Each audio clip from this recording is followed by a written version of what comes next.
Olá, meus queridos, a graça e a paz do nosso Senhor Jesus Cristo. Vamos dar sequência à nossa série de estudos bíblicos, hoje no capítulo 3 do livro de Jonas. Essa história incomparável que aconteceu no Antigo Testamento e tem o registro que foi escrito pelo próprio profeta Jonas. Vamos ver o que diz aqui os textos bíblicos. Diz o seguinte no capítulo 3: A palavra do Senhor veio a Jonas pela segunda vez com esta ordem: Vá à grande cidade de Nínive e pregue contra ela a mensagem que eu lhe darei. Jonas obedeceu a palavra do Senhor e foi para Nínive. Era uma cidade muito grande, sendo necessário 3 dias para percorrê-la. Jonas entrou na cidade e a percorreu durante 1 dia, proclamando: daqui a 40 dias Nínive será destruída. Os ninivitas creram em Deus, proclamaram um jejum e todos eles, do maior ao menor, vestiram-se de pano de saco. Quando as notícias chegaram ao rei de Nínive, ele se levantou do trono, tirou o manto real, vestiu-se de pano de saco e sentou-se sobre cinza. Então fez uma proclamação em Nínive: por decreto do rei e de seus nobres, não é permitido a nenhum homem ou animal, bois ou ovelhas, provar coisa alguma, não comam nem bebam, cubram-se de pano de saco homens e animais, e todos clamem a Deus com todas as suas forças. Deixem os maus caminhos e a violência. Talvez Deus se arrependa e abandone a sua ira e não sejamos destruídos. Tendo em vista o que eles fizeram e como abandonaram os seus caminhos, os seus maus caminhos, Deus se arrependeu e não os destruiu como tinha ameaçado. Meus queridos, a história de Jonas contém apenas 4 capítulos e muitas vezes a gente para aqui no capítulo 3, né? A história continua e a gente vai ver no próximo devocional sobre o capítulo 4. Chamando a atenção aqui dos irmãos para o capítulo 3, nós vemos que dessa vez Jonas recebe a ordem do Senhor e obedece.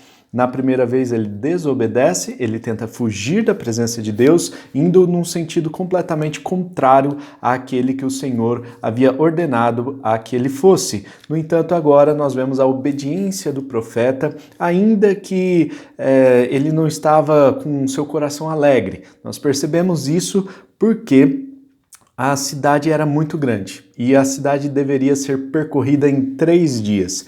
Jonas percorre a cidade toda em apenas 1 dia.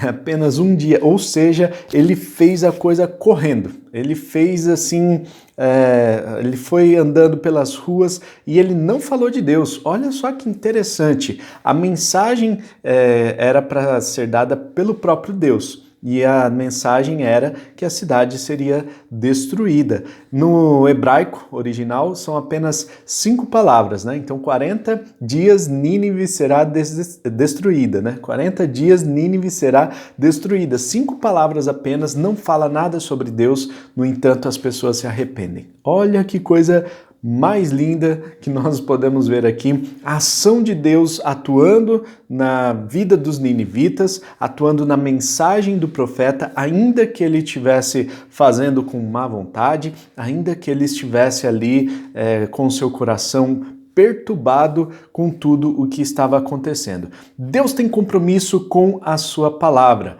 e porque o povo se arrependeu, então mudou os seus caminhos, né? Eles passaram a crer no Senhor e também tiveram uma mudança de comportamento, por isso Deus não destruiu aquela cidade. Jonas conhecia o caráter de Deus, conhecia todas as promessas de Deus, por isso ele sabia que se ele pregasse sobre Deus naquela cidade, o povo se arrependeria e Deus não destruiria a cidade. A vontade do profeta era que a cidade fosse destruída. No entanto, nós vemos que o caráter de Deus é um caráter perdoador, é um caráter misericordioso para com toda a humanidade, ainda que aquele povo tivesse um comportamento hiper violento. E eu quero chamar a atenção aqui dos irmãos para essas 5 palavras que Jonas pregou na cidade de forma bem corrida. Ele passou correndo pela cidade, ele não fez o trabalho como deveria ser bem feito, um trabalho de evangelização e tal, mas a cidade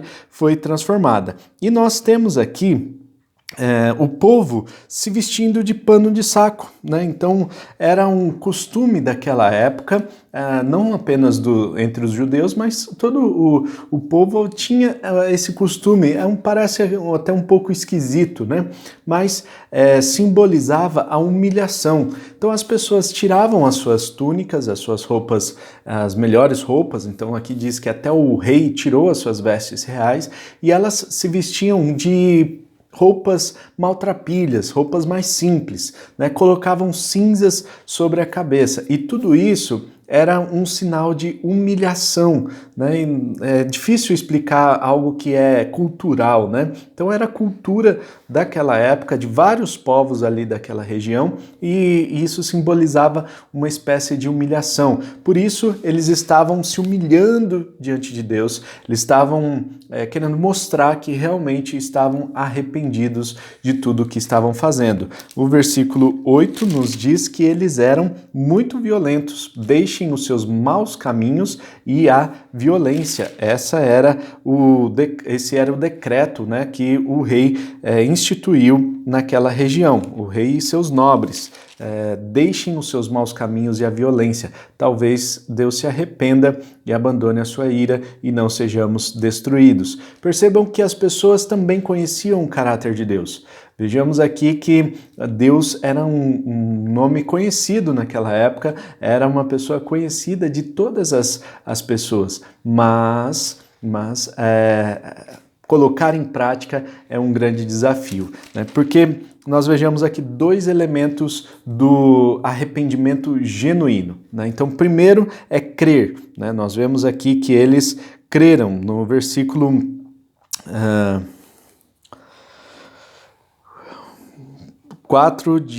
5, né? Os ninivitas creram em Deus. Então, isso foi muito claro, eles creram na mensagem, acreditaram na mensagem do profeta Jonas e eles creram também no próprio Deus. Então, esse é o primeiro elemento essencial para um arrependimento, a nossa fé. Então, precisa ter a crença de que Deus existe e de que Deus é misericordioso, que Deus é um Deus perdoador. E segundo elemento, uma mudança de comportamento. Vejamos aqui que eles sabiam qual eram os pecados deles, né? Estava muito claro para eles o que eles precisavam fazer e eles declararam: deixem os seus maus caminhos e a violência. Então, Jesus chama isso de frutos de arrependimento. Não adianta apenas nós aceitarmos a Jesus Cristo em nossos corações, tomarmos a decisão por Jesus, não adianta apenas da boca para fora termos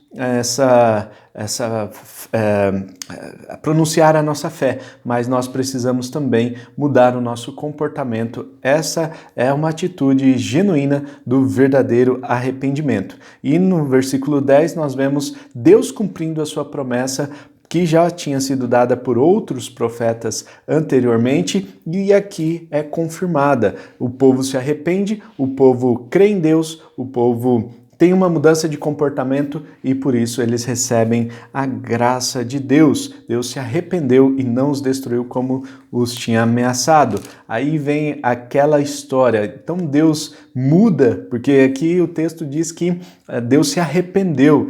Não, Deus não se arrepende no sentido que nós estamos acostumados, mas é a perspectiva humana aqui, né? Então percebamos aqui que é um homem escrevendo o relato, né, de Deus, né? Deus já sabia que o povo iria se arrepender, Deus tem o pleno conhecimento de toda a história da humanidade em suas mãos. No entanto, nós que somos limitados, nós vemos o nosso tempo correndo numa timeline, né, uma linha do tempo cronológica, e por isso nós não sabemos o que vai acontecer no futuro. Para nós, a perspectiva é de que Deus tenha se arrependido. No entanto, nós bem sabemos que Deus é onisciente, ele sabia que o povo se arrependeria e o seu caráter é perdoador. Então a sua promessa foi descrita na sua palavra e agora Deus cumpre a sua promessa. Um coração contrito Deus não despreza, ou seja, aquele coração arrependido, aquele coração humilde que se coloca na presença de Deus, Deus não despreza, Deus acolhe o seu arrependimento, Deus acolhe o meu arrependimento e Deus olha para nós com um olhar de misericórdia. Vamos orar? Senhor, muito obrigado, ó Deus, porque a sua misericórdia é infinita, se renova a cada manhã. E nós temos, ó Deus, o privilégio de proclamar o Senhor como autor e consumador da nossa fé, da nossa vida, mas nós queremos também viver frutos que demonstrem arrependimento e Deus nos ajuda a viver uma vida que agrada ao Senhor, uma vida de obediência, uma vida reta, uma vida justa na sua presença. Nós oramos em nome de Jesus. Amém e amém. Amém, meus queridos. Um forte abraço. Até amanhã no próximo devocional, se Deus quiser. Tamo junto. Tchau.